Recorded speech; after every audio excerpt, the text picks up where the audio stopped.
Welcome to another episode of Law and Artist. My name is Mark Monlux, and I'm talking with my good friend and legal counsel, Daniel Abraham.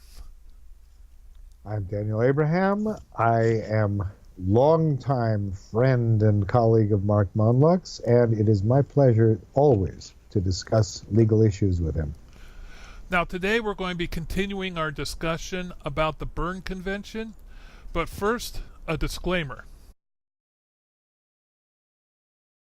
Daniel, the U.S. took its while to comply with the Berne Convention. Can you explain one of the reasons behind that? Berne Convention was an international treaty. It was based on the idea that a copyright term should be based on the life of the artist. The United States had historically been based on the idea of considering copyrights for a set term of years, renewable for another set term of years. The term might change, but it was not based on the life of the artist. Now, another thing that happened was it wanted to make it so that copyright notices were no longer mandatory. Can you explain the logic behind that? I believe that the purpose for that was to try and get people to assume that even if there was no copyright notice, that the work would still be in copyright. In other words, the idea that copyright was automatic, which is what we have now under our current law, and that even if you did not see the notice, you should assume that somebody owns it. You got to ask permission before you use it.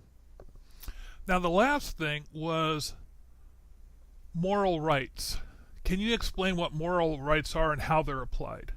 Moral rights are a tough thing. They like them a lot in Europe. Moral rights are basically the idea that if I buy something from you and I decide to mess it up some way, you can stop me from doing it.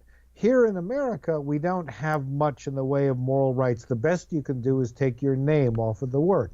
In Europe, if you did a triptych, I bought the triptych and decided to break it up because your work was becoming so valuable that I could actually make a vast sum of money by breaking up the triptych and selling each of the three canvases for individual amounts of money, you could probably stop me. Here in the United States, the best you can do is say, okay, the Monlux name is no longer on this triptych. You cannot say that this is a Monlux work. Daniel, thank you for your time. Next time, we're going to be talking about poor man's copyright. I look forward to it, Mark. It's always a pleasure.